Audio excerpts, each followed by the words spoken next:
Hello, my name is Arlie and this is Arlie Tarot, and today we are doing a reading, a pick a card for the full moon that is happening on the 11th, June 11th. 11 right as I look up, that's crazy. Yeah, so this is a super moon. Is it a super moon? I could be wrong about that, I'm sorry. I know it is one of the closest moons that we're gonna have in like 18 years or in 20 years. It is the strawberry full moon. It is in Sagittarius. I'm going to leave very good astrology in-depth videos that people that I follow on here on YouTube have done about this, because I am not an astrologer. I only like pick up on things and remember certain things. But they can definitely go in depth, especially because I will say, please go watch if you feel called to, if you want to dive into your birth chart, if you're someone who does that or likes to do that. Because it feels like this moon does have, you know, there's a lot of movement happening right now in June. So there's movement always, but there's a lot of like big planets moving and starting cycles and all of that. So you might want to go check out the astrology part of this. That is definitely not my forte, but it feels like it ties into this. And honestly, you could watch either or first. I feel like it'll all just kind of make sense anyways. But yeah, very exciting. I love full moon's energies.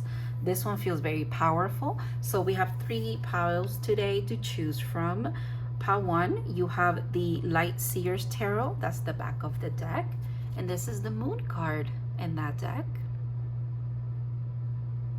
So if that calls to you, and then you also have Herkimer Diamond as your crystal. And then pile 2, you have the Pause Tarot. This is the moon card in that deck. And you have the Opal, if that is your vibe. Pile 3, you have the Wild Unknown Tarot. That is the back of the deck. And this is the moon card. You know what I find really interesting? That this moon is not full. I never realized that before, but now I did, and now I cannot see it. Okay, interesting. And then you have the Amethyst little mushroom guy over here. So yeah, go ahead and pick your piles. I don't have much to say in the intro here. I think I'd rather break it down in each reading, since I'm gonna have to say it again anyways, right? So yeah, pick your piles. I'll see you in your readings. I'm going to start with pile 1.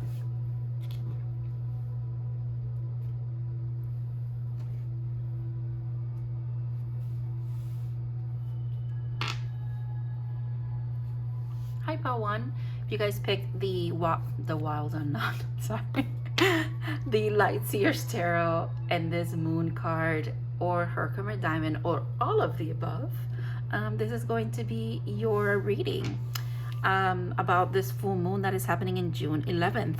So I'm gonna leave this right here and then give you a little bit of an insight about what the reading is like. So I have pre-shuffled and picked some oracle cards already, because I'm asking 3 specific questions and using specific decks to answer those questions, and I'm diving into each of that with the tarot as well, and then we're gonna get advice at the end. So first question that these 2 cards are gonna answer for us, and then, you know, I'll move along as we do, okay? The first question is, what aspect of your chart this moon is going to be affecting, or maybe having a little bit of an effect on? Not affecting, it could be positive, negative, it could be neutral, it doesn't matter. Something that wants to be mentioned here as far as your birth chart. Like I said in the intro, if you want to check any astrology around this, I'm not an astrologer, but I've put links below that I feel have been helpful for me. So in a personal level, not just as a reader, so you might want to check them out. Or whatever calls your attention from here, you might want to go dig in your birth chart, because again, this moon feels like it wants you to do that. And that's for everybody, not just for you, Pawan. But yeah, so let's look at what aspect is affecting. Ooh, transits with climate. 55. Okay. You know what's really interesting? When I was looking at this card, when I was introducing it, I kept noticing the ripples here. Do you see that? It's almost like she has that. All of this. And the fact that it almost looks... Do you see what I mean? Like visually, I feel like... Okay. 55. Very beautiful. Fives are about change. So there could be some changes, transits. I did mention how June as a month has a lot of transits happening in it, so you might want to check out like the astrology videos about June, okay? Because that could be significant. Things could pop out at you to kind of help you or give you a little bit of guidance. It's the astrology part of things when it comes to spirituality. It's really here to like ease your path a little bit, or how if you're someone who needs to understand things in order to kind of like assimilate them and really anchor them in as wisdom. That's how astrology can serve you as well, Pal One, if you feel called to. Okay, so transits, okay, what's moving. So maybe what is happening in June is important for you, so you might want to go look that up. Ooh, with karmic relationship, that makes so much sense. Orion energy, polarity, soul growth, and conflict. Yep. You might want to really, but again, only if you feel called to, Pal One. If not, you could just take the message that comes out here and stick with that. But you might want to dig in a little bit into your chart and what transits are happening in June, or especially around this full moon. 3 days prior and 3 days after, because I feel like full moons have that kind of like pre-shadow and then the shadow period of it, if you will. So with fives, it makes me think of a lot of changes are happening, or things are like coming into resolution, or they're heading to it's been like a culmination, a build-up to a 5. And I'm thinking of all the 5s in tarot are usually about a conflict, and then the 6s tend to be about harmony is here again, right? So maybe in some relationships in your life, the karmic ones, meaning they're not bad ones. Karmic relationships are not bad. There's no good or bad relationships. They're just relationships, right? We just have certain labels for them. What I'm getting for you is, oh wow, the Hierophant, I'm taking it because it's a 5, and I feel like it ties into what I was speaking about here. There's this wisdom trying to anchor in for you. Maybe like finally learning a soul lesson is what I'm getting, because soul growth is here too. And a lot of the times we end up learning from the hardships, from the conflicts, from the polarities of things, of situations, of us, ourselves, and other people, from the polarities within ourselves as well. That's really where the work is done, is what I'm getting, where the wisdom is what is it, absorbed. That's what I want to say with that. Whew. It's really interesting. All the there's a lot of spiritual symbols here, and it kind of encompasses everything. Kind of to tell you again, it circles back into like, regardless, I think, of your beliefs, your guides are saying here, regardless of, you know, if you subscribe or follow any organized religion or unorganized or whatever, there's a need for you to kind of have a little bit more of an open mind. Not that you don't have an open mind, 'cause you're in the tarot reading. I think you're pretty open-minded. But maybe open mind in the sense of further your, I just heard further your spiritual studies. So maybe astrology is something that has been calling your attention. And if it has, because it wants to be mentioned here so much, like heavily, if it has, then there's a need for you to really look into it, because it wants to explain, or the things that are, the transits happening in your chart right now have a lot of explanation about why karmic relationships are important at the moment, why maybe you're dissolving some karmic relationships, or you are maybe encountering karmic relationships, okay? It could go either way.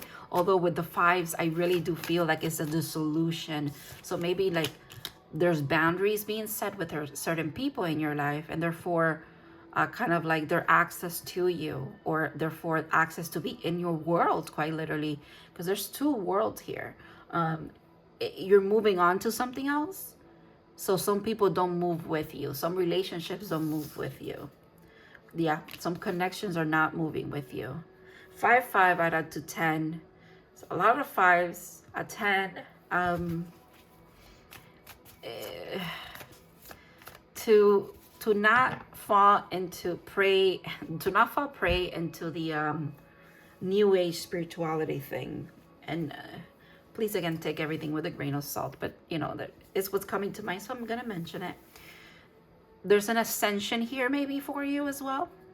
Some of you are, like I said, you're shifting in some kind of way. You're ending certain cycles because you're moving almost like to an alternate reality, if you will. It's gonna feel that way. You're moving towards a lot of abundance, a lot of inner peace, a lot of happiness, wealth, and health. Okay, and this is happening very fast. Night and day is what I'm getting. Night and day. And that's why maybe it's the reason why they want you to kind of dig in and find a little bit more of information about what's going on. It's so that it doesn't give you like whiplash, like, because I think you're someone who needs to understand how things work or are working for you to kind of like ease into changes as well, because I feel like there's a lot of changes here, profound change, because we have a Hierophant. This is not something just willy-nilly. This is a major arcana, and this is the Pope. This is again very much established in the 3D. This is also Taurus energy, so maybe since Taurus season this has been building up for you. Give me a second, I just need to drink some water.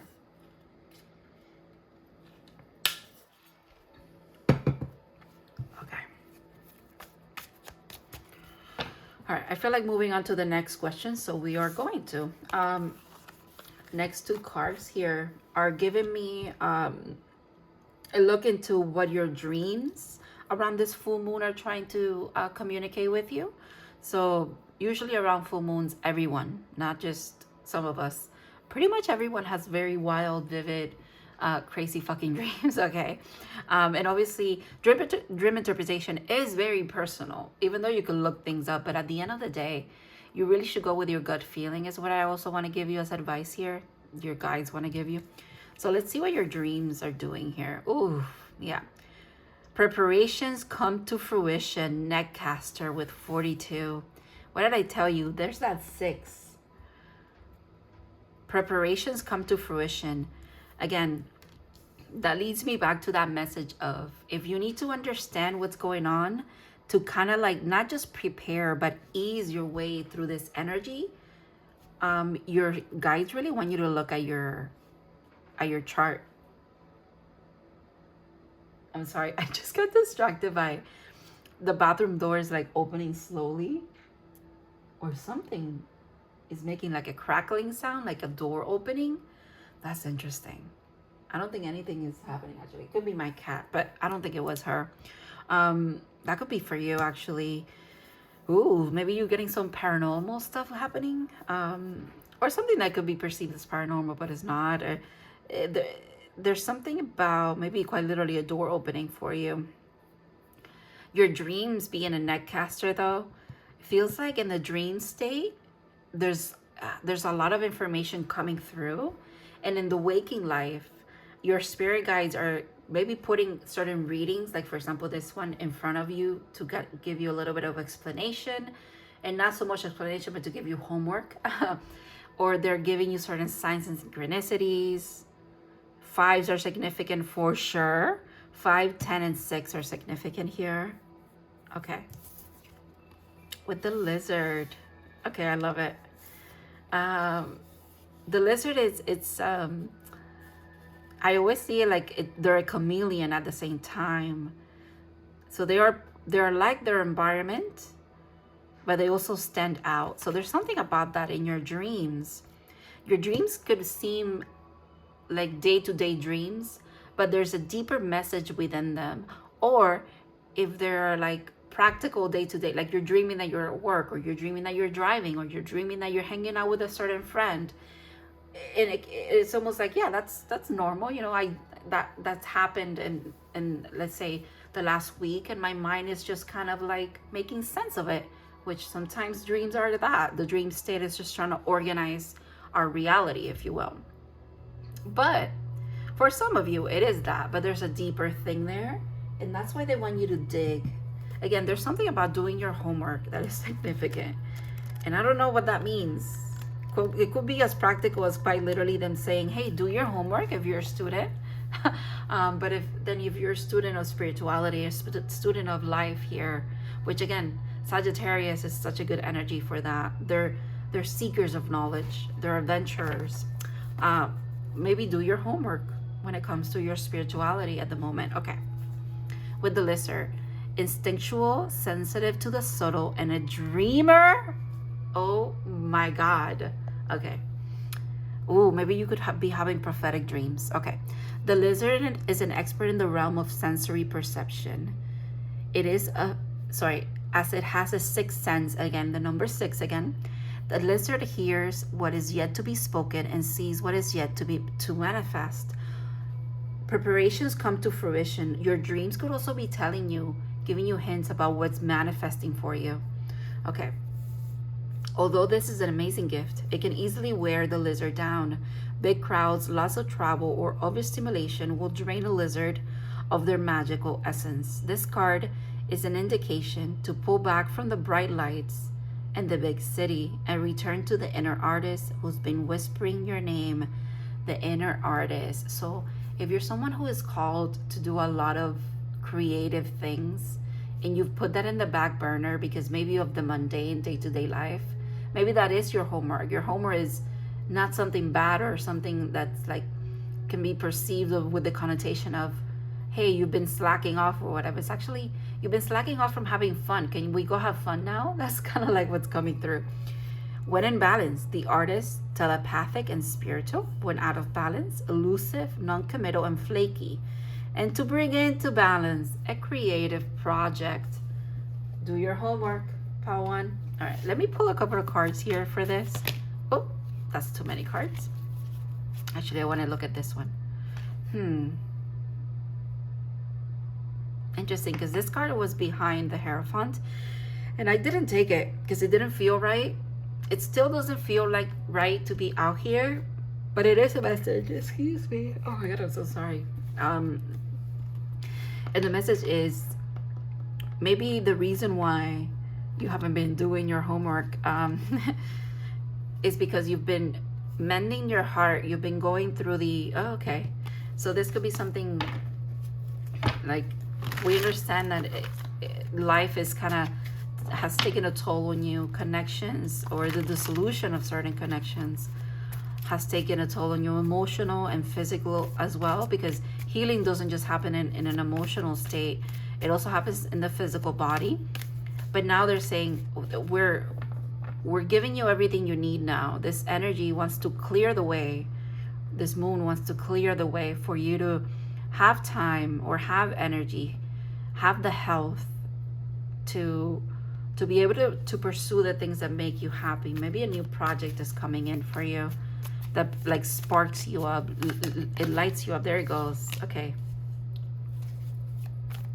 Interesting with the Knight of Cups. Huh.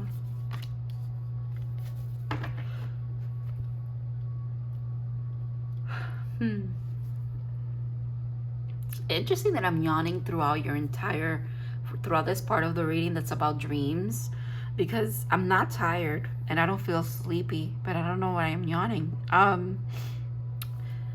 Okay. The things that you pursue with passion that have maybe been blocked a little bit, you haven't been able to connect with fully for a while now, that's what's changing here. Your dreams are helping you with that, or the dream state is helping you to kind of realign to your passions again, to pursue the things that make you very happy, that make you feel in love with life again. So it starts off like that. I like that it starts with water, and then we go water, fire. Look at this. We have all of the elements: water, fire, air, and earth.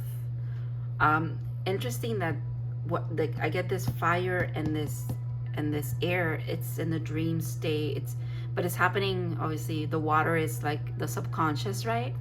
And then there's something about like it being blocked a little bit. Like the subconscious is being blocked by, was blocked or has been blocked by probably a lot of, like I said, healing wounds that had happened here, and it takes an emotional and physical toll on you. And it also blocks a little bit of your intuition. It blocks your creativity. You're quite literally your eye, your third eye. You're not able to see. You're not as psychic or as creative. But here it is. Here's that energy that again it comes with over here, that is saying no, excuse me again, wow, we are helping you now. We're helping you bring this project in. I wouldn't be surprised if you guys are literally even though you might have felt like you were again turned off or blocked from your creative endeavors, now all of a sudden it's on again.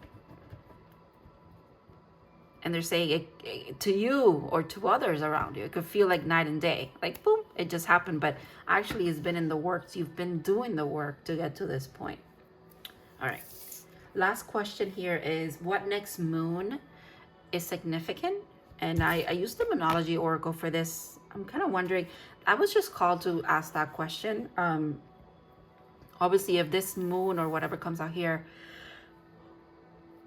I am so sorry, Pawan. If this is not something that is going to happen this year, or it's not something that has happened this year already, obviously, take it as it resonates. It might just be a message of what the moon represents, okay? All right. New romantic cycle begins. New moon in Libra. So we will have a new moon in Libra during Libra season. So it will probably be November. So that will be end of October, beginning of November. Probably will be in November. I am not sure. Or maybe it's end of October. Again, don't. You have to look this up. Do your homework. Interesting. New romantic cycle begins. New moon in Libra. So the next moon, the new moon in Libra, that's coming up this year in 2025, it's going to be significant when it comes to a romantic cycle here. All right, now I really want to know what that's about, because I love reading for love. Okay. Also, Libra is ruled by Venus, the planet of love. Ah, shut up. These two cards came out together. It was not my intention to grab two. I just wanted one. And look at them. The Two of Cups. Stop it. And Death and Rebirth. Scorpio. Interesting.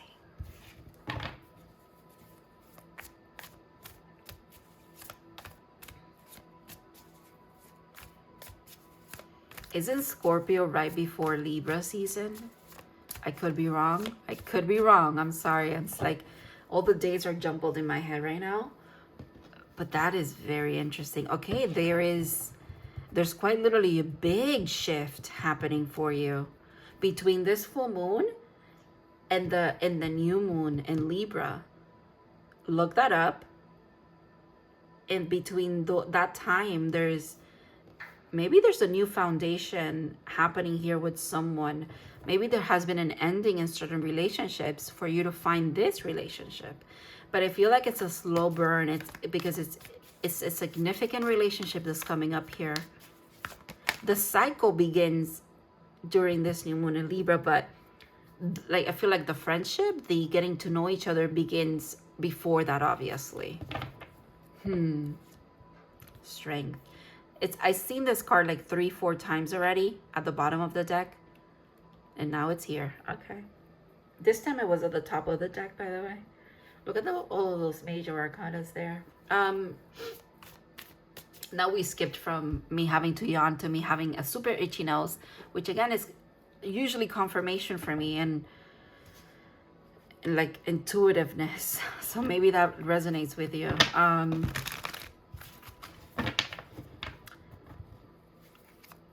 Maybe this person's a Leo or a Scorpio. Or a Libra, by the way. What else is here? Justice, Libra again. Look at that. Beginning with the scales, ending with the scales. Okay. About love, about the cycle of love here that's happening for you. I don't have a lot of details. There's a lot of emotion here. I don't have a lot of details about who they are, how you'll meet. Any of that is not coming through, to be honest. I wasn't sure what to even ask. I didn't ask anything. I just waited for the cards to tell me the story. But really what wants to come through about this is stay happy, stay like with the childlike wonder that you are, this moment of like childlike wonder, doing the things that you like, enjoying yourself, even in the little things that you do here and there that make you feel happy and make you feel like yourself again, which is what it feels like. You're shifting out of like restriction into like more openness. Keep doing that. Keep your heart on your sleeve. You know, you're coming from a place of maybe there has been a lot of hurt and pain and wisdom and lessons that you've had to deal with when it comes to romantic relationships. And because of that, it's that you are also ready for this extremely transformative connection with someone here. This is also your karmic justice, I need to say. This is something that your subconscious has perceived and your higher self has helped to bring in as well. Like I said, karmic justice.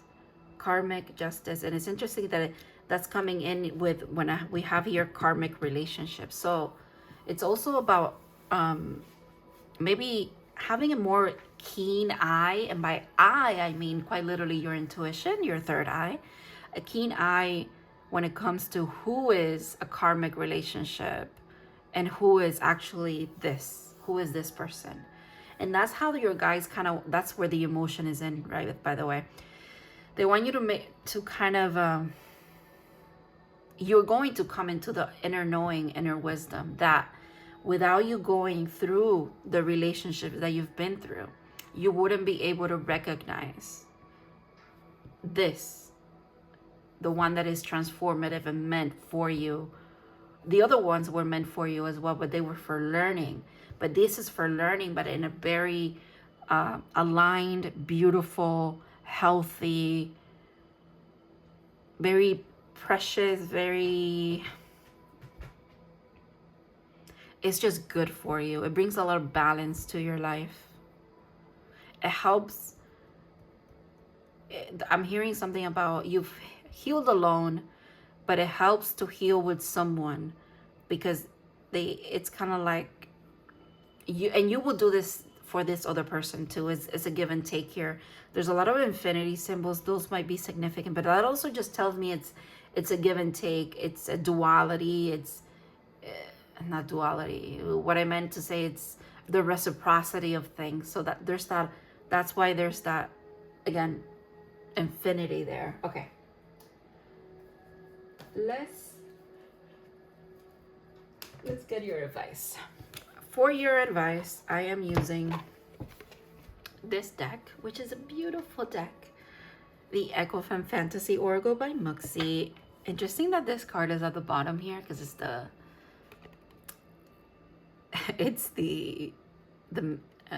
face of the deck. But Gaia, welcome home, manifesting an abundant growth mindset. There's a lot of you manifesting things here, but yeah, this is what I'm using for your advice. And I'm just gonna pull one card, and usually this deck for me is quite literally, I take it as advice from Gaia. So no one, oh, there she is again, and this split, can't make that shit up.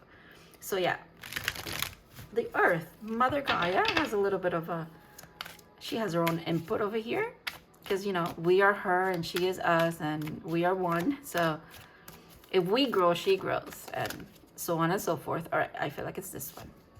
Wow. Wow. That is crazy. Power one. What a powerful, powerful card. Rebirth. Resurrection of personal power. That is exact. You know what? This put into words what I was picking up on the whole time that I couldn't, like, finally, like, put in, you know, like, put into a phrase. That's what I meant. This is what this moon is doing for you. It feels like it's burning away. And that's what full moons do. They like to clear the way for a new cycle. They like to get rid of what doesn't work so that you can have space for what it does. Okay? Rebirth with 39, which is a 12, which is a 3. Resurrection of personal power. Fire and the solar plexus there. Solar plexus is where we get our creative, and fire where our passions are from. Shut up. Personal power. Okay. 39. Okay. Let's do this. The fire of chaos in life can smother and suffocate, leaving you doubtful of any escape. But like a phoenix, you must move through periods of death in order to be reborn anew. We have death and rebirth here. Rebirth twice for you? Wow. Okay. So envision yourself in a new form. You are finding new strength after a period of dormancy. If you embrace this new wave of energy with openness, you can maximize its potential and fly higher than ever before. Power, renewal, completion, embrace, and cycles. Transits. Cycles. Yes. I love when a reading ends up in a magical way and synchronistic. I love this. Wow. Again, this deck is so powerful. And it's not just because I know the creator. I haven't known her for that long. We're not close friends. We're acquaintances, and we see each other and we support each other as we can. But when I tell you it is magical, it is magical. Okay. And it comes because she's a magical being. And that could be, and she's also an artist. So that could be talking about you. You're a very, very powerful being, okay? I think you're a very powerful manifester. You walk in magic, so maybe you take for granted what magic really is in your life because you've always had it around you. But you do feel when it's blocked or you're being blocked from it. Embrace this big shift that's happening here. This moon wants to clear the way. They don't want you to resist this. And if anything, they want you to embrace the chaos. The chaos is, I think you thrive in it. You might be a little scared of it in this cycle that's coming up. Or maybe you're not scared at all. Maybe you're asking for the chaos because you know that you thrive in it. Wow, Pawan. Wow, wow, wow. Thank you so much for trusting me to read for you. I heavily appreciate you. Thank you for your support. Thank you to your spirit guides, and thank you for Gaia for coming through with that final culmination of a message. Yeah, very beautiful things. All right, I hope to see you in other readings. Bye-bye.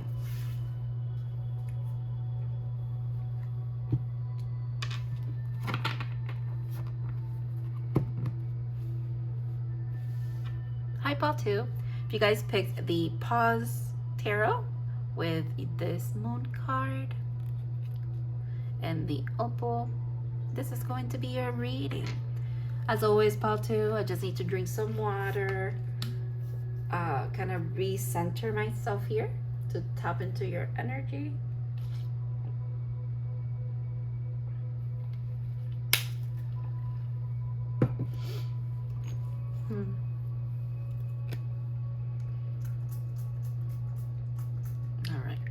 You know what's interesting? When I move my water away from where it is, this book caught my eye. I'm not using this deck today, but I feel like I need to get a card for you from here, so I will do that. I will do that at the end, and they don't even want me to use the deck. They just want me to go through the book and pick a page. So I feel like that's really interesting.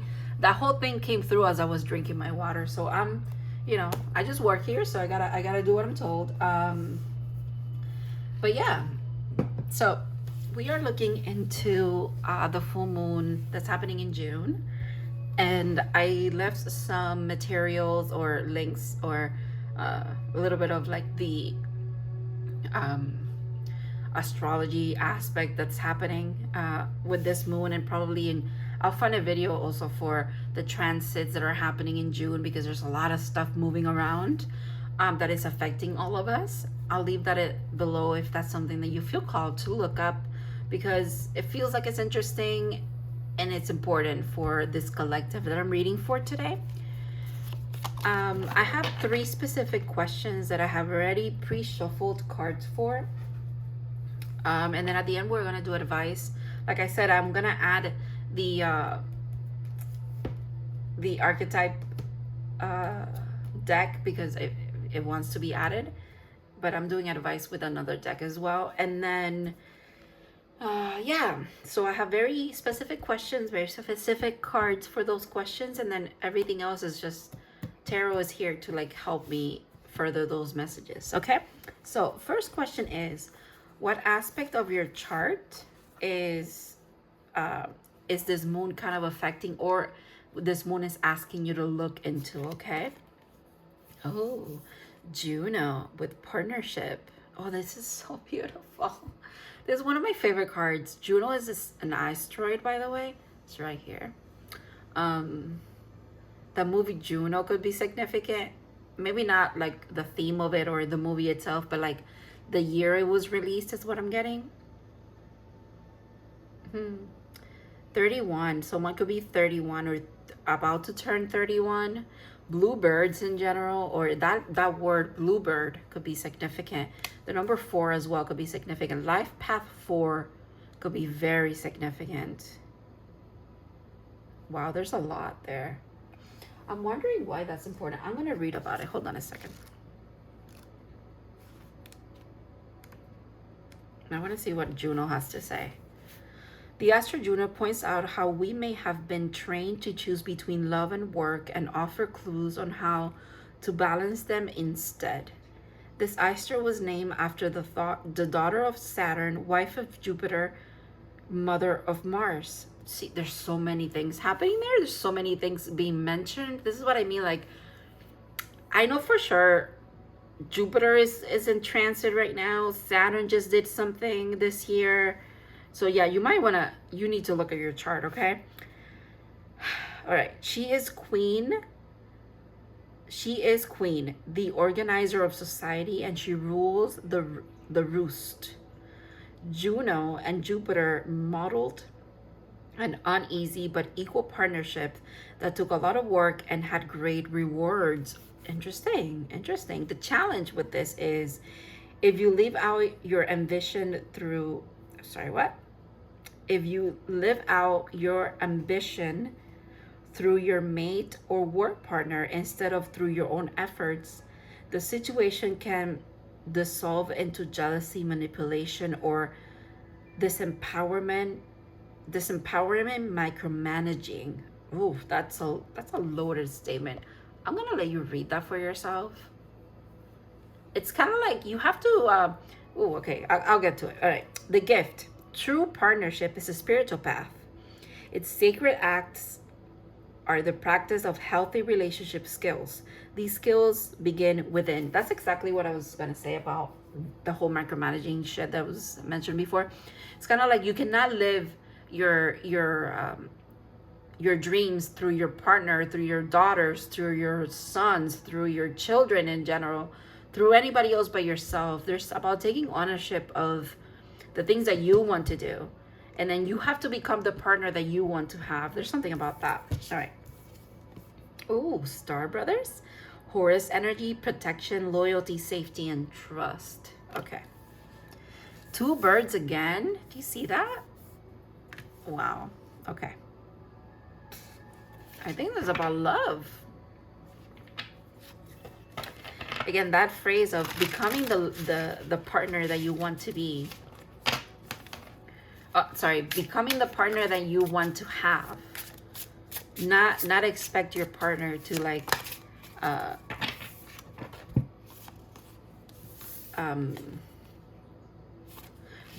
don't live your dreams or your aspirations through your partner. You have to do them yourself first. It's your path. All right, even though it could be someone that very much mirrors that energy of like what you want to do, they also want to do. But this moon is calling you. It's calling you out a little bit. They're saying, hey, if you're seeking this in a partner, are you doing that too? It's like, okay. It would be interesting to see where Juno is in your chart, or how it kind of relates to you. Okay. At this moment in time. The Hangman. Okay. The Knight of Cups. And the Knight of Wands. Okay. Now I'm getting a little bit of a different message over here. There's a feeling of, okay, there's also, this moon wants to also clear the way, or clear the veil that kind of makes you feel like you're not ready for love, that you're not ready for partnership, because you're not fully the person that you want to be, or something like that. They're saying you can also become the person that you want to be alongside someone else, because they're also becoming the person they want to be alongside you. Don't block love just because you don't feel like you're fully there, or you're fully manifested everything that you want for yourself first, because you could do it alongside someone else, especially the right person is what I'm getting. Whoever this partnership is, this union, this coming together of both of you is very protected. I feel like you guys connect at such a deeper level, and it is not just in the earth plane. You've been together many lifetimes, in many other incarnations, and many other places. Okay, because with Horus energy, it makes me think of otherworldly places, if you will, not earth, not just earth. The full this trust, oh my god, I can't speak all of a sudden. Looking at that word, how it's just trust, period, done, like, and then being followed by the Hangman is such an interesting dynamic, because like I said, there's something about this full moon wants to clear the air about just how protected and how much you should have faith that this is happening, that you and this person will find each other and will grow together, because you're meant to. And it doesn't matter what has happened in the past or not. Please don't apply this to anybody toxic or someone that you don't want in your life to begin with, okay? And by the past, I don't just mean this lifetime either. I mean other lifetimes. Because just how we carry generational trauma, we carry our own generational shit that we have to play out with people that we meet again and that we feel called to be with, right? So it's kind of like that. Wow, interesting. Okay, I'm gonna, let me, 7 of Cups, okay. 9 of, there it is, and Strength. Yeah, all right. Okay. The confusion, it's going to be lifted here. And they don't want you to see love or connection or possibly being connected again with this person as something that gives you, they want to make sure that it's not anxiety inducing. It's not what is it? Inner wound, kind of like picking at your wounds, if you will, triggering you.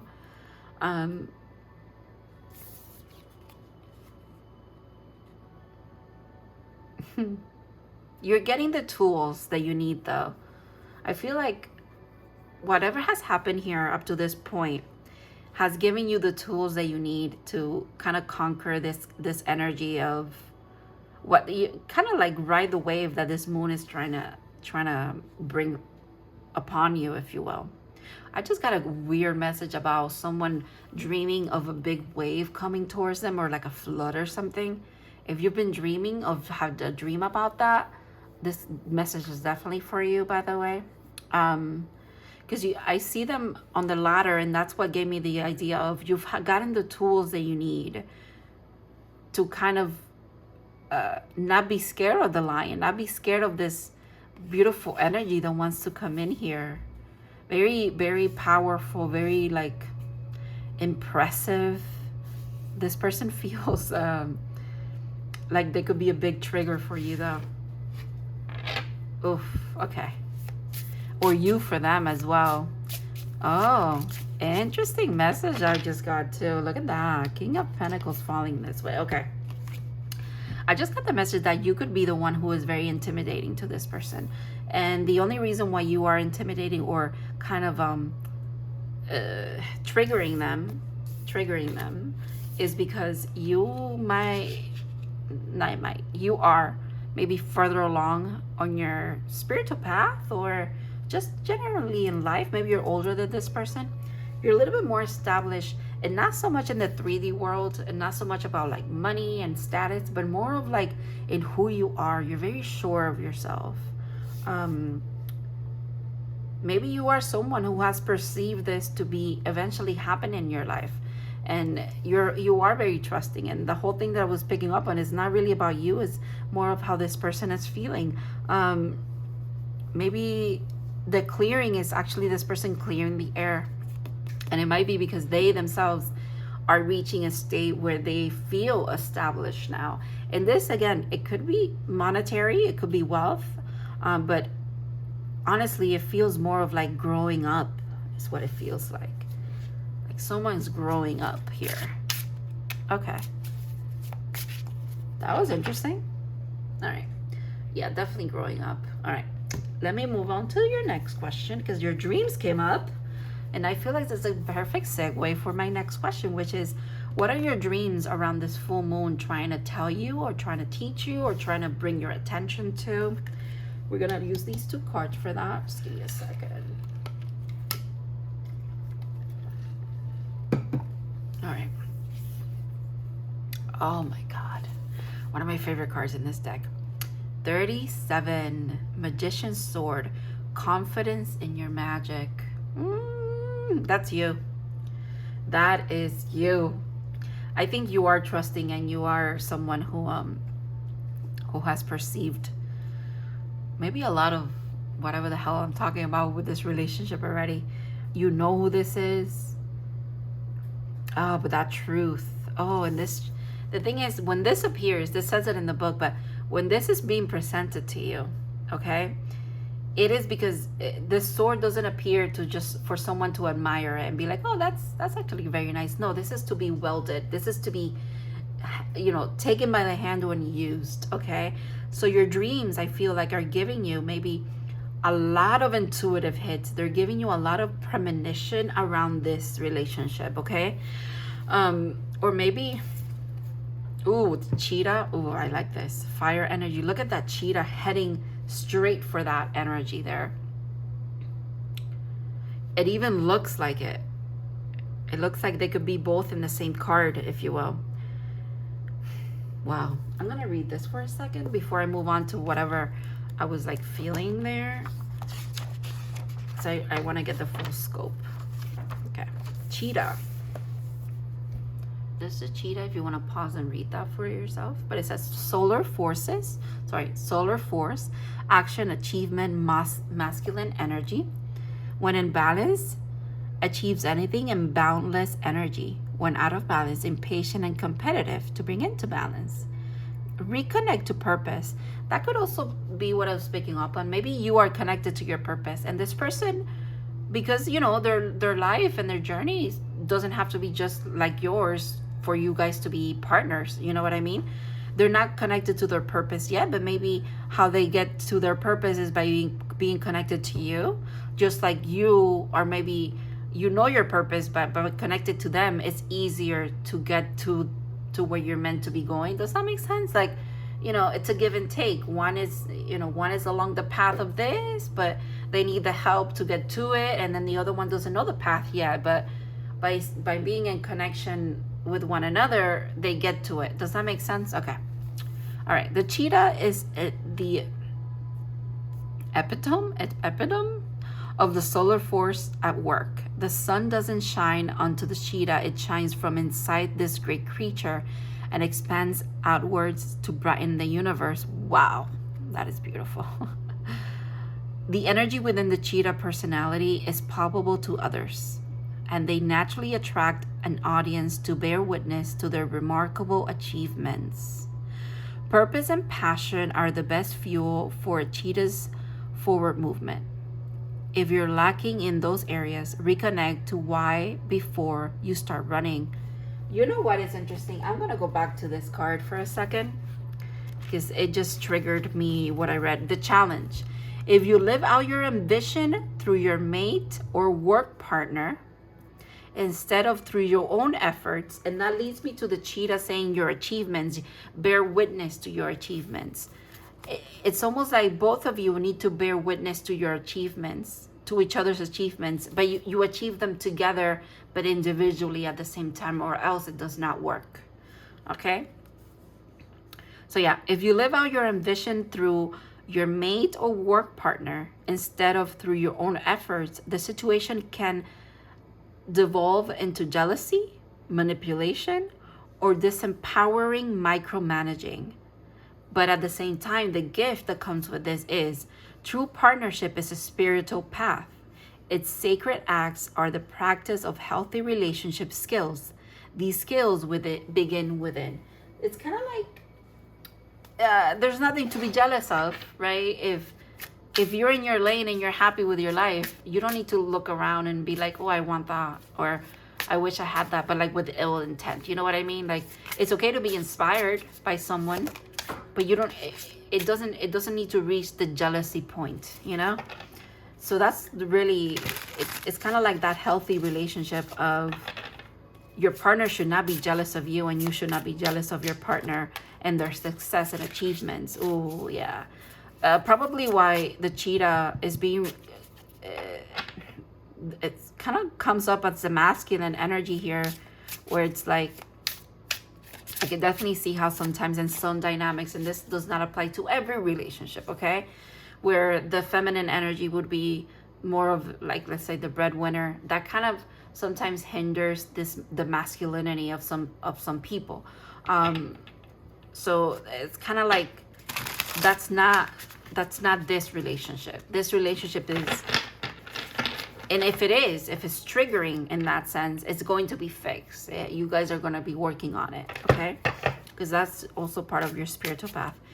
I'm going to just ask about how the dreams are helping with this, because I feel like the dreams stay. Look at that, the Two of Cups. Okay.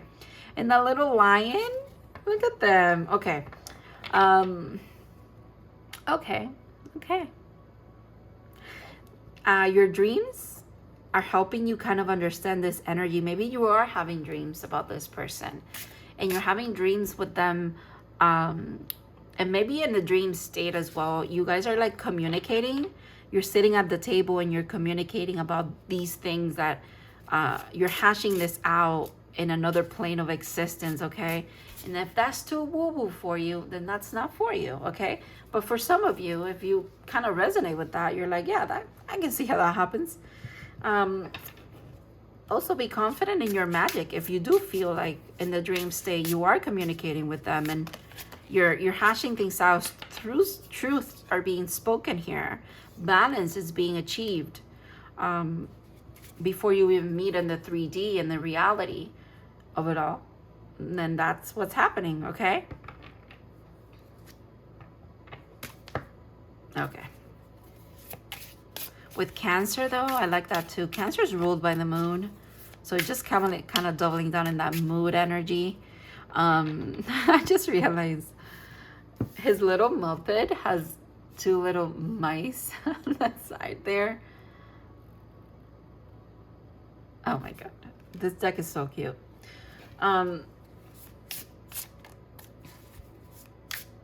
This makes me think of like yin yang energy. There's a lot of that throughout your entire reading though. Everything comes in twos over here for some reason. 8 of Pentacles. Yeah, you're working at this. Some of you could have a lot of tattoos or like tattoos or are tattoo artists as well. But yeah, you're definitely hard at work when it comes to bringing balance here, bringing harmony. From the 8 we go into the 9, and the 9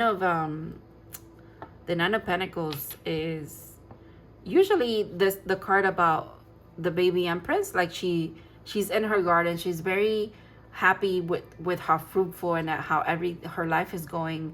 There's a lot of inner peace from like the inner like feeling like you've completed things in your life, like you're set, you're sure you're single on your own, but you feel complete in that state. And that could resonate with a lot of you actually, especially the feminine energy in this connection, whether it's you or not you. And I'm reading your partner's energy, but okay, something about being like established, so like knowing of who you are. All right, here we go with the yawning again. I yawned so much in part 1, and it was just, it's usually for me yawning is like the confirmation, but like I feel so bad that I'm not sleepy, I promise. Any weird noises and things that I do, it's usually just the energy in the reading, okay? It's not me. All right, or it could be me, I don't know, but I'm not sleepy, so I know the yawning is not me. That just lets me that I'm done with this side of things, this question. I'm gonna move on to the next one. So the next one is, I pulled a Moonology oracle card to kind of ask what next moon phase or moon transit or moon whatever was going to be significant for you. I will say, if this is not a moon that's coming up and it's not a moon that has happened in 2025, we're just going to take it as, you know, kind of advice from the moon as well, okay? It could be both, it could be one of those, okay? The energy is gaining momentum, waxing moon. So the next waxing moon that we have could be a very significant moment. You might want to go look at the moon phases and see when the next waxing moon is from June 11th. And that date could be very significant. Again, with the birds, the energy is gaining momentum. Okay, I want to see what energy that is. And I feel like it's the energy of you and this person. Honestly, I feel like having a conversation is significant here. Ooh, maybe it is about having a conversation. Tempering energy here. Maybe there's a party coming up. Page of Cups. There's an offer coming up as well. I like all the pink that is happening here. And the 10 of Pentacles. I really like that. That's actually really cute. Okay. A lot of harmony. This is also Sagittarius energy, which is this full moon is in Sagittarius. That's really cute, actually. That's very, very cute. There's an offer here, and the Knight of Cups is behind here, by the way. Maybe the communication is about you both telling each other just how much you like each other, and there's union here. There is happiness. There's things coming to fruition, and I like that it's in pentacle form because it means it's in the 3D. It's very much here in the physical. It's not just happening in the dream state. It's not just happening like spiritually, energetically, like it was back here in the beginning. This is very much here. Okay, palpable is what I'm getting. Very beautiful. Angelic protection around this, by the way, as well, because now I'm seeing the angel that's usually in the Temperance card. So I believe that angel is Raphael, because they are the angel of healing. this connection itself is very healing too. I feel like it empowers both of you. Like you both, I just saw 59 before it moved to being 1 hour on the counter there. So that could be significant. But yeah, it's like, I feel like both of you feel very complete on your own already, right? 59. The next is a 1 hour after that. But coming together, it opens up even more of your magic. You're confident enough to be with each other and not be jealous of each other's successes or anything like that. But at the same time, coming together, it just amplifies that even more. I feel like if you think you're a good person now, or like if both of you are good people, you're going to become so much better. And it's not a scale, right? It's not a hierarchy, but think of it that way. I don't have another way of like phrasing it, but yeah, if you think you're good people now, you're going to be so much better together. And that's in all aspects, and whatever you feel like it is, honestly. It's not just as far as like being good people, as far as being good to others, or being good people in the sense of like your path or your mission here on earth and this incarnation. No, it's just in general. All right, it's time for your advice. I'm gonna get into this first because it called my attention, so now I just gotta do it. All right. The ocean, 132 and 133. The unconscious, the depths, the incomprehensible. I love this card so much. Actually, this is a beautiful card.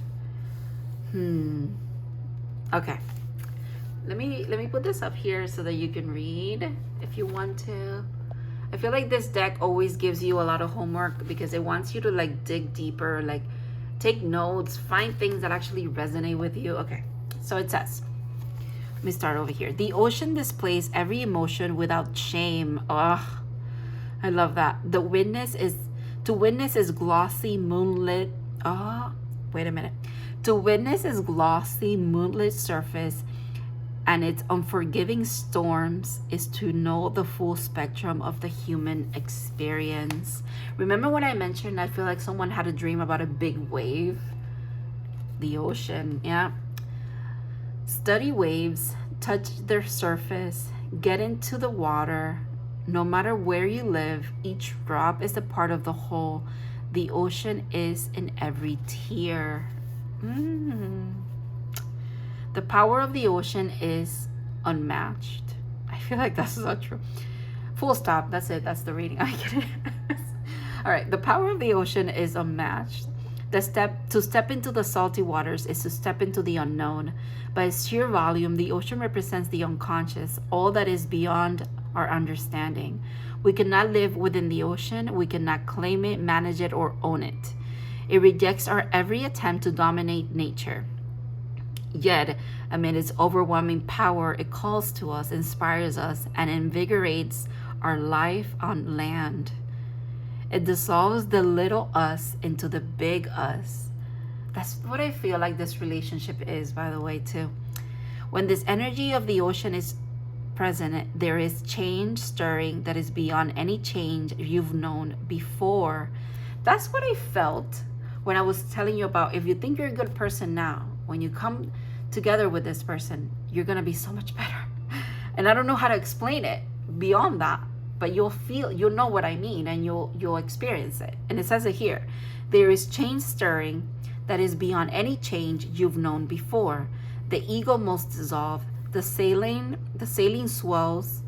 Work on your very cells, your fibers, your deepest underlying beliefs. Like Aphrodite, we rise from the ocean's froth, a new being. Life is change. Let the wave crash. That is interesting because again, I'm thinking about having that dream of a wave. Maybe the wave is this wave of emotion. It's like your subconscious really bubbling up and letting you know that it's okay to love. It's okay to be open to this relationship if it feels right. It feels such a significant connection. When light, deeper than deep, big dreams and discovery. When dark, subsumed, drowned, polluted, and unpredictable. To go deeper, Shakespeare's The Tempest, the Tempest, and The Raft of Medusa. Okay, I'm gonna just put that up because I don't want to butcher those names. Okay. All right, very interesting that this deck wanted to be in your reading. Very cool, very nice. All right, very demure, very mindful. Let's get into the original deck that I wanted to use for advice is this one, the Ecofem Fantasy Oracle by MOOXIE, which I'm sure is gonna just close this reading up very, very nicely because it did so for pile 1, and it usually does in every reading. So, and this is meant to be advice from Mother Gaia, because as we grow, she grows. As she grows, we grow. You know, we're all in this together forever. I don't know why I'm saying that. That's what I heard. All right, advice. No fucking way. This is the same card the pile 1 got. I'm guessing it's a rebirth kind of piles today. All right, I'm okay with that. That's a beautiful message. If you were called to pile 1, maybe you want to watch it. But this is the same card, the pile 1. Okay, you saw me shuffle out, right? So that's okay. I'm okay with that. All right, rebirth, resurrection of personal growth. I feel like the personal growth leads me back to this. Sorry, yawning for confirmation. Leads me back to this, what I was saying of you're growing, you're grown by, you're gonna grow together so much more as well. All right, with fire as your element, with passion, and the solar plexus as personal power. So you grow and as a person, in a personal way, but you also grow as partners, and it's really, really beautiful actually. All right, the fires of chaos in life can smother and suffocate, leaving you doubtful of any escape. But like the phoenix, you must move through the periods of death in order to be reborn anew. Envision yourself in a new form. You're finding new strength after a period of dormancy. If you embrace this new wave, waves are everywhere. Okay. If you embrace this new wave of energy with openness, you can maximize its potential and fly higher than ever before. Power, renewal, completion, embrace, and cycles. Very beautiful. That's all I have. That's all I have about to. Couldn't have said it better myself. That was actually very, very nice. Thank you so much for trusting me to read for you, honestly. It's so interesting that all the piles have been very different as far as the message, you know. And yours was like love adjacent, but it had so much more than that, and I like that. This full moon is very, very so very interesting. There's a lot about like learning about yourself, but how it relates to everything else around you. And I feel like you guys are people who also kind of, you thrive in that path of discovery of self, and but also again how it relates to others. So yeah, thank you for sharing that energy with me. That was very beautiful. I also want to thank your spirit guides, and yeah, I hope to see you in other readings in the future. Bye-bye, Pile 2.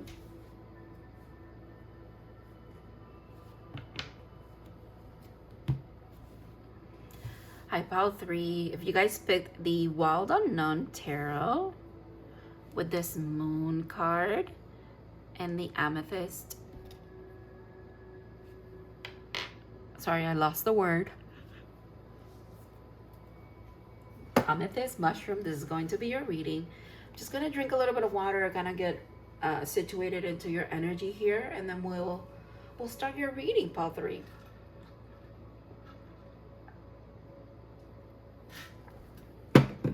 So the readings have been very interesting up to this point. Cannot wait to see what's going on with you. Okay. Sorry, I just feel like putting my hair up.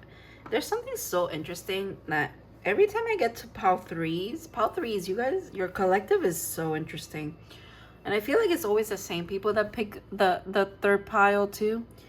I always feel like playing with my hair, readjusting my hair for some reason. And you know, we carry memories, we carry a lot of energy in the hair. Also the crown could be very significant here. I just got like a little bit of a sharp, not a headache, but just a sharp something when it comes to like my left temple. That could be significant for some of you. Ooh, there's a lot of energetic, what is it? Something about energetic resonance around you, charge of energy around you as well. Okay. So for this full moon that is happening on June 11th, I just saw 111, by the way.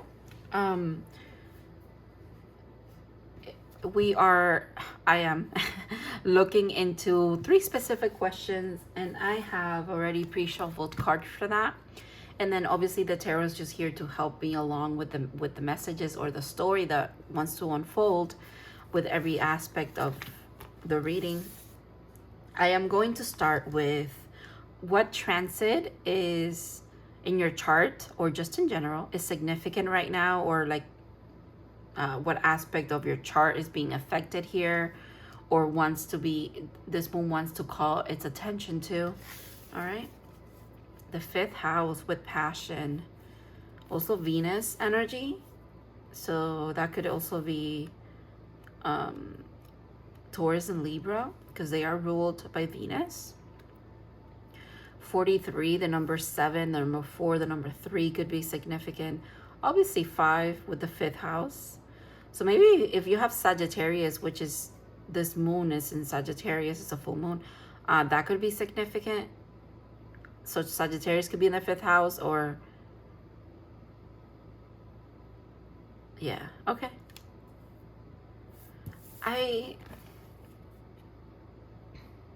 It's a very beautiful card. All the colors are calling me in. Also the fact that it's an easel and like the paintbrushes, the canvas.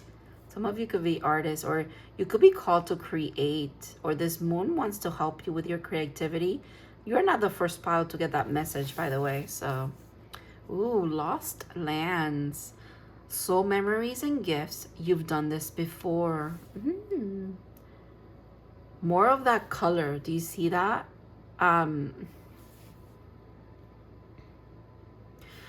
wouldn't be surprised if some of you have all of a sudden decided that you wanted to paint more, you wanted to draw, color, create in general more. With this full moon energy, feels like the passions that have to do with creative endeavors is what's being triggered here. And with lost lands kind of like piggybacking on this energy, and soul memories and gifts, is like, this is these gifts that you might be unlocking, or these things that you're pursuing now as hobbies, are actually gifts that you've carried on for many lifetimes. So you might find yourself like picking up a new hobby or something, and you're so good at it, or it just feels so right, and you feel like the groove in it. You feel good doing it. It feels, I don't want to say easy, but it could be easy. But I'm more mean easy in the sense of you feel at home doing it, and you might not have a way to explain that. Just like I don't have a way to explain it right now, but it's here in a way of like, you've done this before, and it's a soul gift. It's a soul memory of yours. It's an imprint is what I'm getting. Even that word imprint is interesting. With the King of Pentacles, this could be something that actually leads to a lot of gain, like monetary wise, in this lifetime. that father energy. It's giving me Emperor energy as well. Oh, with the Page of Cups, making me think that it's interesting that we have the rainbow on the antlers, and then we have the rainbow in kind of the shadow of this little duckling, or I'm not sure what they are. Maybe not a duck, but is it a I think it's a swan. It's a baby swan in this deck. They're swans. Yeah. Even that story of the ugly duckling is interesting that is coming up here. Okay, let me tap in for a second and get the full message here, because I'm getting a lot of bits and pieces, but I'm not getting the full thing. Hold on.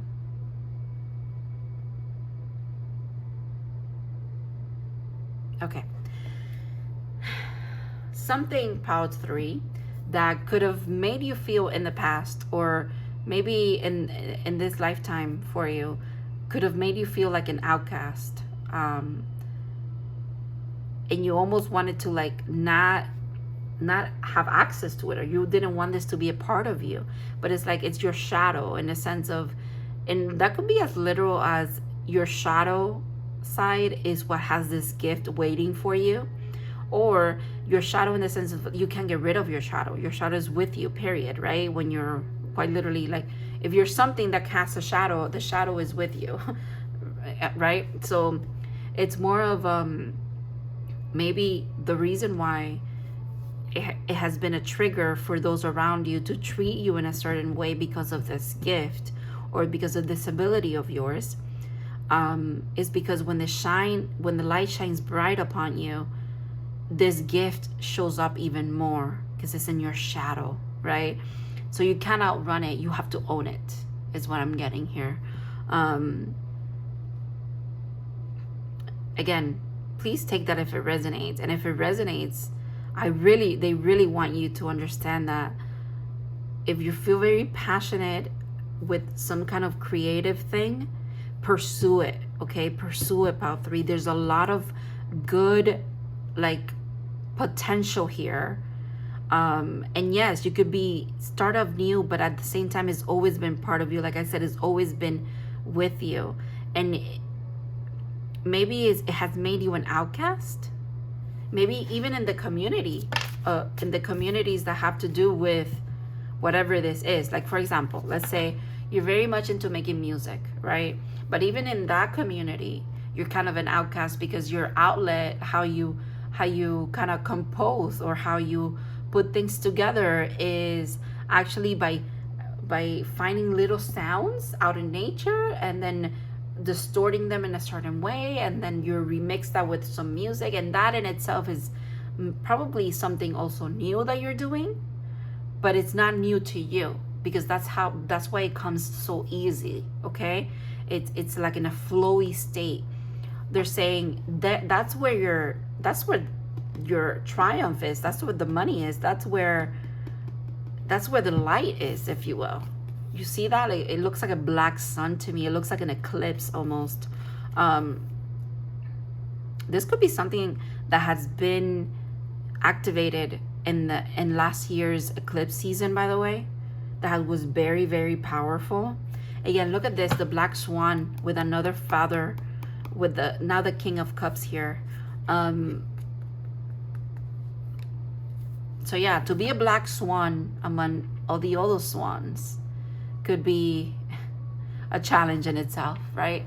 And now it's making me think that the swan is not just seeing its shadow as something else from it. It is its shadow. It kind of like, it wears it, right? Just like this is the shadow, but then it's the antlers, the shadow, you know, the dark. You're wearing it proudly, and you should, because it's not just a soul gift, but it is, how do I want to say this? It's a soul right. Like you have the right to birth this into reality with your creation and your passions and the things that you want to pursue. The world needs it. You wouldn't be here if the world didn't need it, is what I'm getting as well. And you might think, you know, what is art? you know, art doesn't change anything, or the artistic outlets that I have are not that powerful, blah blah blah, whatever you want to, however you want to downplay it, my friend, you can.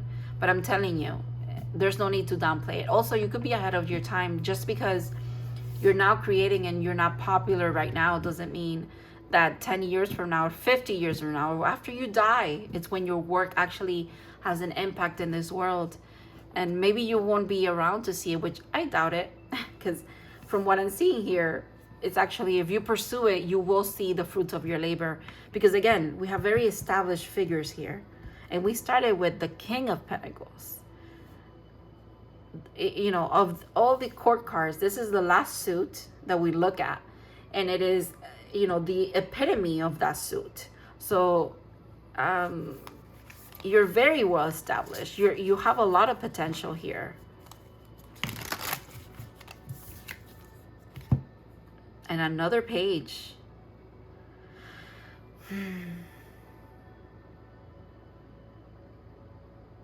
There's something about your subconscious. There's something about what could be a little scary to look at. Maybe in the mind. Maybe, okay, I get it. Maybe for some of you, you could quite literally feel when you're in the trance of like creating, you could feel like you could be kind of losing your mind a bit, but it's actually your wisdom trying to come forth. Is your, again, that unlocking of a soul gift and a soul memory.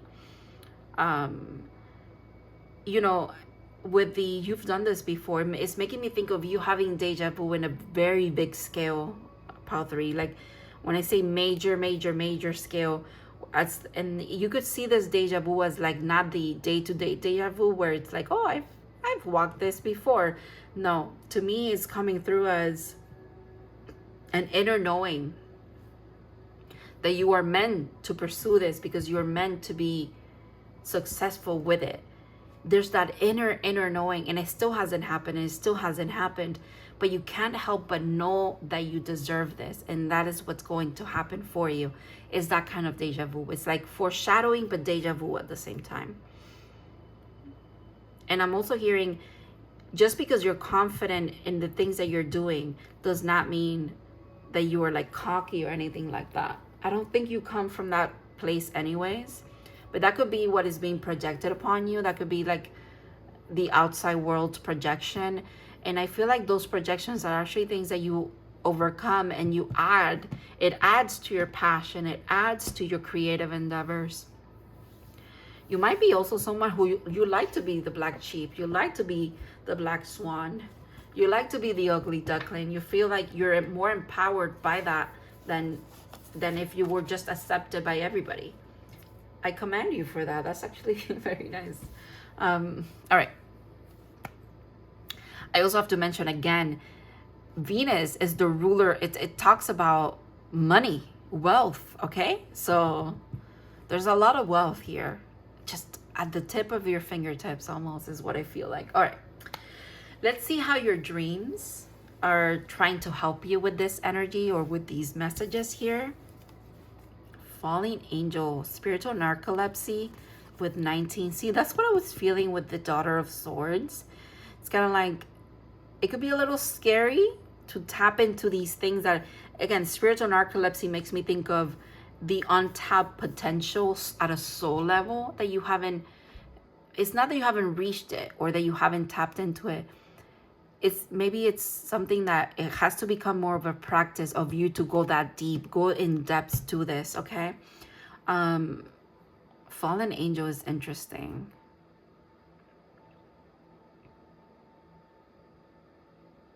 The fallen angel, the first fallen angel, right? It's Lucifer.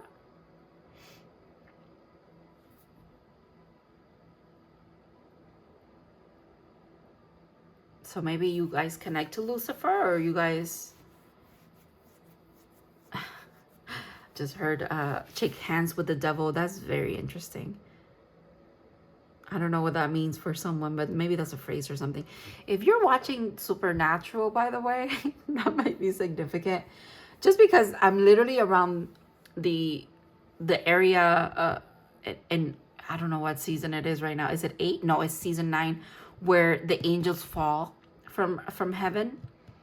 And that's so funny. It's so synchronistic to me because of that. But I feel like there's a message alongside that where it's, yeah, the angels fell and they feel like they don't have access, right? They cannot tap into heaven's grace, if you were, heaven's energy, but they're still powerful nonetheless.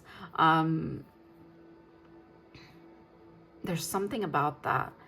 Something about the things that maybe you want to go back and your dreams might be bringing you back to certain memories, certain things that you've been through that are here to actually give you material, give you something to create with, material to be creating with. Okay. Whoa. That is very powerful. Okay. With the dragon coming out, that is about being the watcher, being kind of like the person behind the eyes, the consciousness behind the eyes that is actually seeing everything that's happening.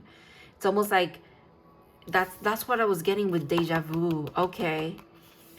It's almost like your inner knowing is narrating what's happening in your life, or what's meant to be happening in the grand scheme when it comes to this endeavor, creative endeavor of yours.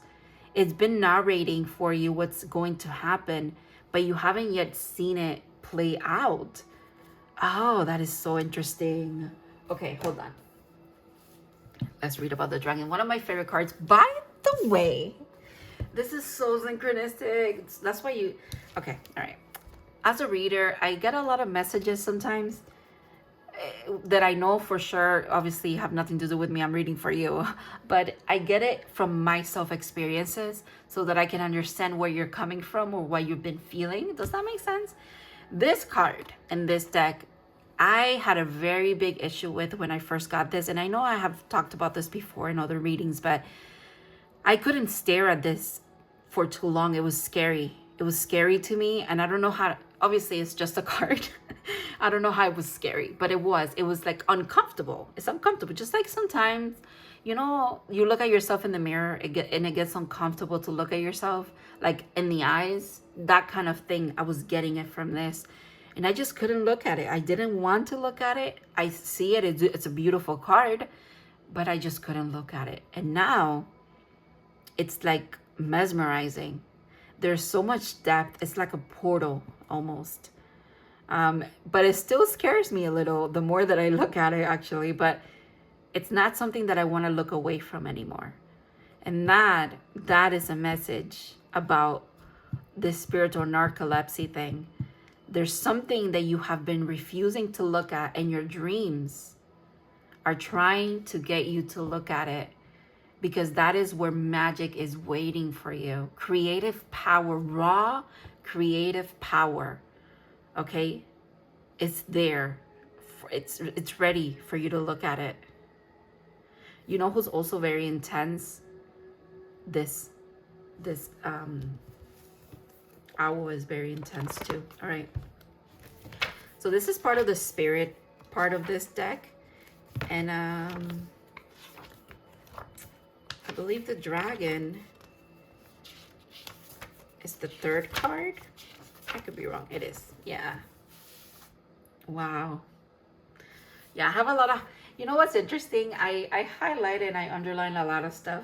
But since I'm someone who, whenever something triggers me to like not want to look at it, not want to deal with it, I tend to like do the opposite. I like to put myself in uncomfortable situations sometimes. And I just feel like that happens to me as a theme in my life anyways. But when it comes to my spirituality, I challenge myself in that way. I haven't always done that, but I've been doing it for a while now. And I always see the rewards from it. That might be a message for you as well. Not just when it comes to spirituality, but just in general. But I do feel like this creative endeavor of yours is very connected to your spirituality.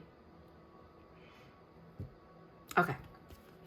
And the reason why I said all of that is because look at all of that I have highlighted here. And like, I've read this many times. I've gotten this card so many times as well in readings for myself. it's almost like spirit kept giving it to me until I decided to like not be scared of it anymore, until I got used to it. You know what I mean? There's something about that for you here about pile 3. Okay. Seeing one's most true self, balancing the ego. The dragon sees everything. Its essence has been with us since before our first breath and will be there at our last. It watches us navigate the external world as well as our inner world. When dragon energy is awakened, we are courageous, visionary, and can easily drop into witness consciousness. Witness consciousness is interesting. It's almost what's needed for you to tap into this creativeness as well. All right. It's almost as if we are traveling with a great friend inside of ourselves. When we look in the mirror, deep in our eyes, we may see a glimpse of the self behind the self. Mirror work could be significant for you, quite literally. Maybe saying affirmations in front of the mirror to yourself would be significant too. The one who is watching us. Sorry, let me read that again so it doesn't sound weird. All right. When we look in the mirror, deep into our eyes, we may get a glimpse of the self behind the self, the one who is watching us. This is the power of the dragon breathing transformative fire into every cell of our bodies. Witnessing this omnipotent energy, even for a brief moment, helps us surrender and let go. Perfect for a full moon, by the way.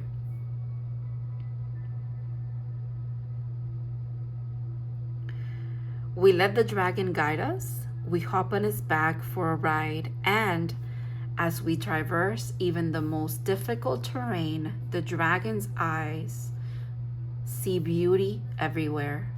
Oh, okay. It is said that a yogi does not see beauty in the world. Their agni is if a yogi does not see beauty in the world, his agni is dim. Agni is described as the inner fire or sacred intelligence. May even just the mention of the dragon stir the embers of sorry, I'm so sorry. May even just the mention of the dragon stir the embers of intelligence within us, within you, within us. Okay. The dragon and the third chakra. The subtle energy of the dragon lives at the navel center in the, I don't want to butcher that, translates to the city of hidden gems, and behind its gates burns the fire of our transformation and digestion. The sage believe health of the fire at the navel center is what governs our ability to clearly see both the inner and outer dimensions. Something about a gut feeling as well. This right here was interesting to me. As we traverse even the most difficult terrain, the dragon sees beauty everywhere. That's you, pile 3. That's probably why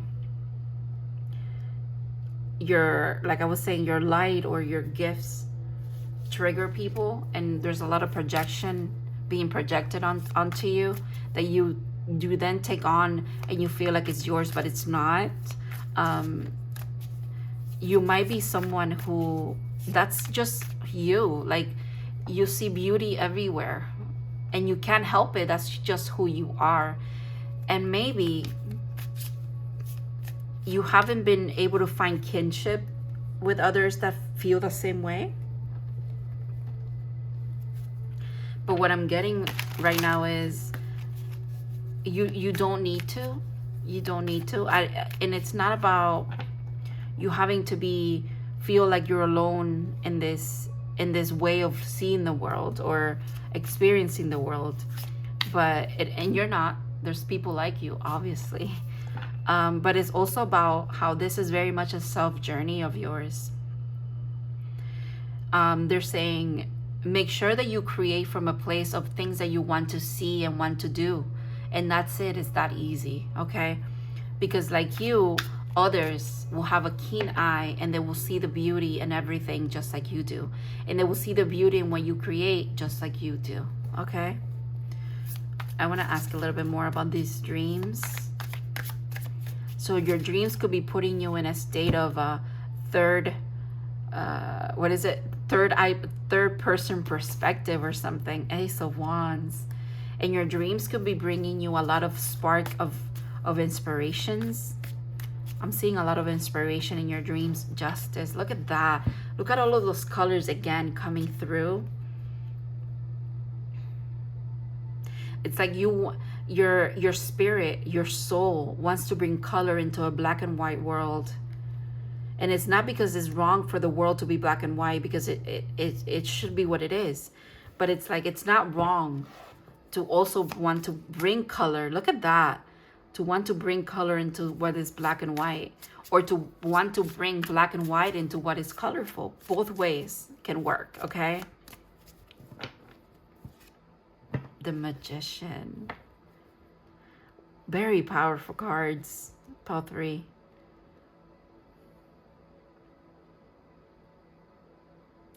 You are so powerful. You're radiant. There's this inner light. It's like you might feel like the light that shines upon you, but it's actually coming within you, from within you is what I want to say.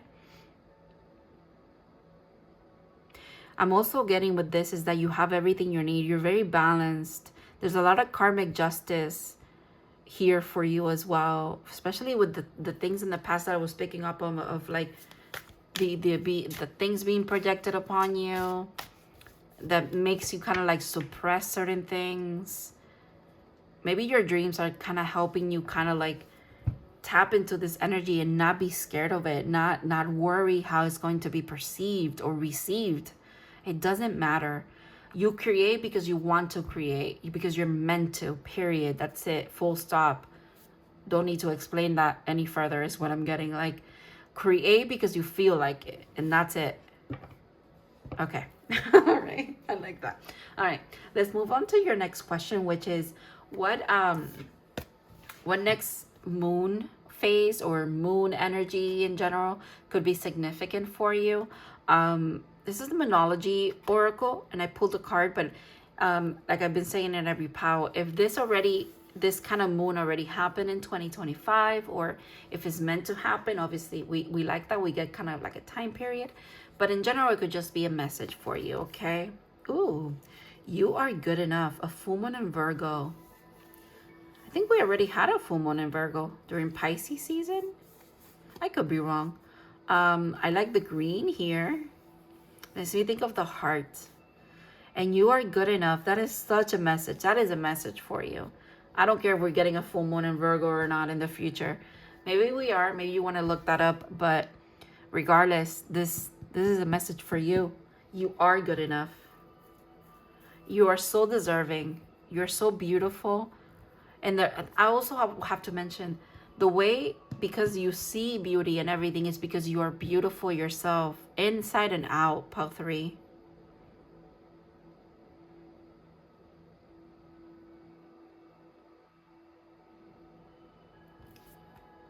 I'm sorry, I'm very emotional all of a sudden.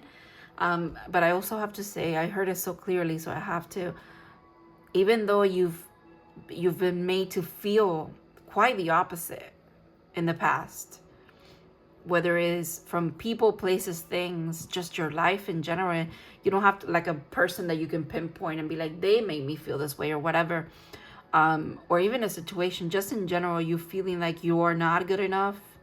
You're not beautiful. You're not deserving. You're not enough. In general, your guides are saying it's quite the opposite. It's quite the opposite. There's something about also being very mindful of how you speak to yourself. Believing in yourself is also key here. Again, kind of doing the things that make you feel good. Like I was saying, just create because you want to create, and create the art or whatever it is that you want to see in the world or you want to see more of. And if it resonates with others, it does. And if it doesn't, it doesn't matter. But I feel like it will, because prosperity is here for you. Look at that, the world. This is a beautiful cycle. that you're ending here. Very powerful soul lesson that you might be anchoring about your self-worth.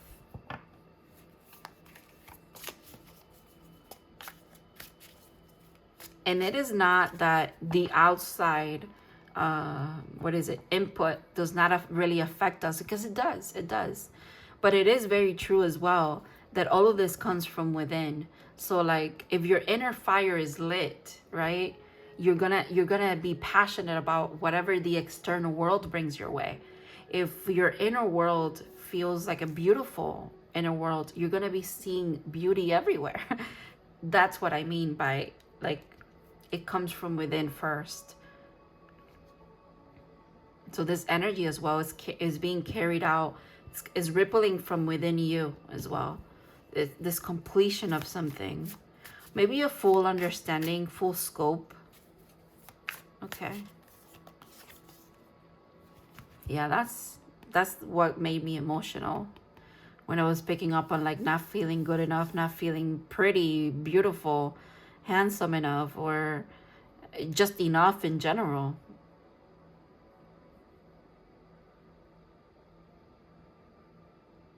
This tangled mess is being put to rest, is what I'm getting.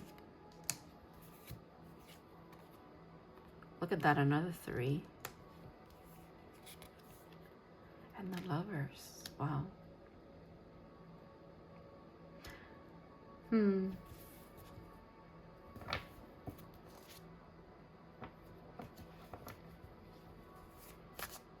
I think this is also about you choosing to move on. And I know that's such a weird way to like, why would anybody choose to stay in this energy? But it's also like we do choose to stay in this energy for as long as we need to understand it, to be able to heal it, or to be able to also kind of escape it, if you will, shut the door on it, if you will. You've chosen more harmony. You have chosen to move past this entrapment of maybe that was happening in the mental, not so much the emotional of things, by the way, because I feel like the emotional growth has been done already, because you got the King of Cups, but it's more about the mental blockage that was happening here. I feel like this moon is helping you clear this out a little bit, helping you tap into more of your joy, because that choice has already been made by you, but you're meant to fully be in it, right? That was what I was picking up on before, of like the deja vu kind of thing. It's so interesting while you're experiencing this, to have the clear knowing, clear sight that you are actually meant to be experiencing this very beautiful life. It's crazy. It would drive anybody nuts, actually. It would drive anybody into like a depressive state, or just it shuts you down a bit, because you're like, I know I'm here, but I know that this is what's waiting for me. I feel it. It's tangible almost. It's about to be very, very tangible, my friend. It's undeniably here for you. The choice has been made. The stage has been set, is what I'm getting. No more narcolepsy, no more stasis. Okay, there's movement here. All right, let's get into your advice. I'm using this deck for your advice, the Echo Femme Fantasy Oracle by MOOXIE, because it is magical. Link is down there if you want to get this deck. I highly recommend it. Is, like I said, is very freaking magical. Let's see what this deck kind of brings, how it brings your reading together here. And this is intended to be advice from Mother Gaia, because as we grow as individuals, if we want to say that we're individuals, she grows, and as she grows and expands her consciousness, so do we. So since everything's connected here, let's get a message for you. The last 2 piles I've gotten the same card. I don't think you will get the same card as them, but I mean, no, you didn't. Okay, yeah. Possibilities. The possibility is there. All right. 43.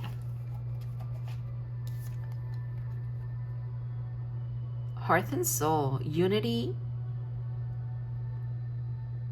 and community. Unity, community. Okay. So a uniting community. It's interesting. The fire is two praying hands. Oh, you might be coming into soul family as well. People that, like I said, resonate with you, your art, what you're creating in general. With fire is passion, and this says passion as well. So passion twice. If you needed to double down on that message to believe it, here it is again. Follow your passions. And with the heart chakra is about compassion. All right. Oh my God, I just realized this is 43 and this is 43. That number has to be significant for some of you.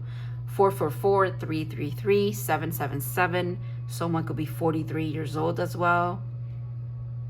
43. Wow, okay.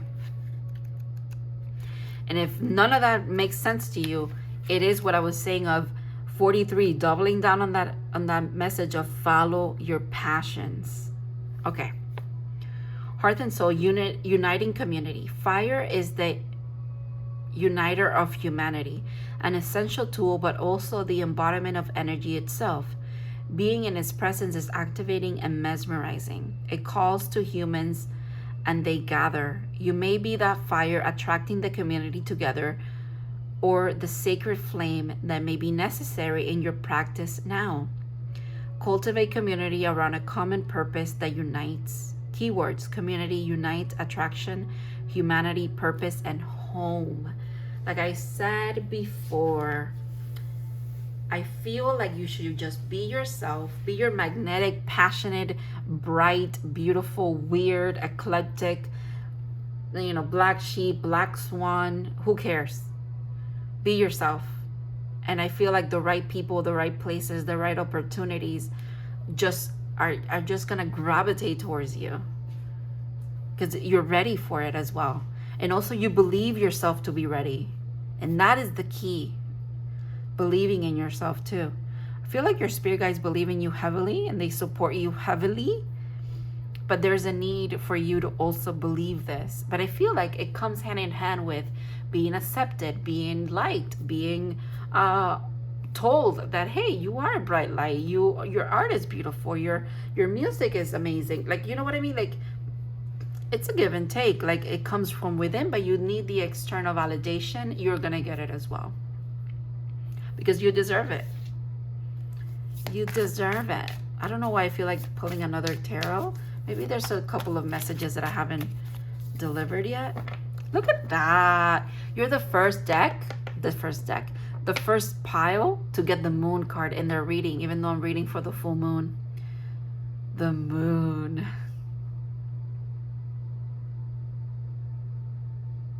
Very beautiful. The moon and the fool at the bottom of the deck and the Hierophant and Judgment. That is powerful. That is very powerful.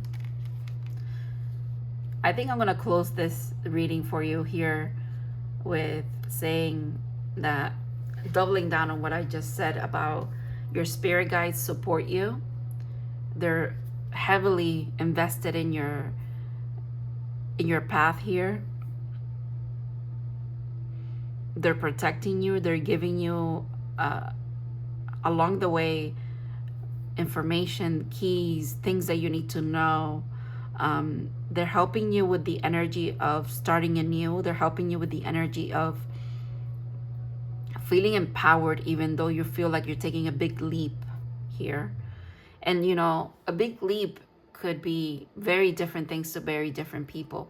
For some of us, putting ourselves out there in what we are passionate about. For example, for someone in the beginning, when I started doing readings, this felt like a big leap, because even though I'm just speaking to myself right now, right, to the camera and to myself in a way, I'm also putting it out there in the internet where it's there forever, or I guess it's forever. And you put yourself out there for other people to judge. I don't care about judgment. But it's more of like, you could be you putting yourself out there, period. That in itself is a big thing. Might not be big for others, but for me it was. So now in retrospect, I'm like, that's silly. Who cares? You know, you just, again, you do what you want and it'll resonate with whoever needs to. But I can definitely see how, and your spirit guides are saying, we see how that first step, even though you feel ready and you feel like you like what you're doing, it doesn't mean that it's not a big step nonetheless. They're saying it's okay to do it scared, but you're doing it anyways. Pile 3, and you deserve this. You deserve to jump in. You deserve to trust that you will be led and cared for, and that you will find the community, or the community will find you that needs you, and that you need them. The Judgment card is so interesting, because again, it's depicting that sense of like you carry that light within you.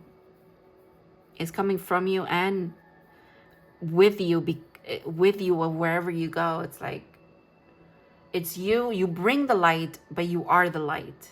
But you also know that the light is not just, it's also being shined upon you. I don't know, there's a lot of complexity there. That it leads me on to the whole third person view of something. I'm not sure what that's about, but some of you might understand what I mean by that.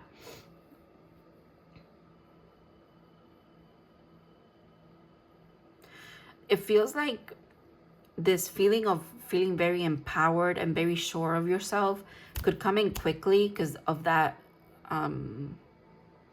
Within you, it's going to feel like night and day almost, because of that lightning strike there. It's like you get the spark and boom, you jump in. And the moon is here to say, yeah, maybe it's been in the subconscious. It's been in the, it's just been right there, like almost above the fray. Almost like you could just put your hand in and pull this out. And if it feels that way, it's because it has been that way. It's almost like you don't get to it until you jump in completely. And there's nothing to fear. There's nothing to fear. Okay. Thank you so much, Pile 3, for trusting me to read for you. This was such a beautiful message and a beautiful reading. I feel like we went everywhere. We touched upon a lot of things, but yeah, I hope to see you in other readings in the future. And I want to thank your spirit guides. I want to thank you for trusting me. And yeah, you have a great full moon. Have a great rest of June. And go create. Go be an amazing being that you are. And yeah, bye-bye.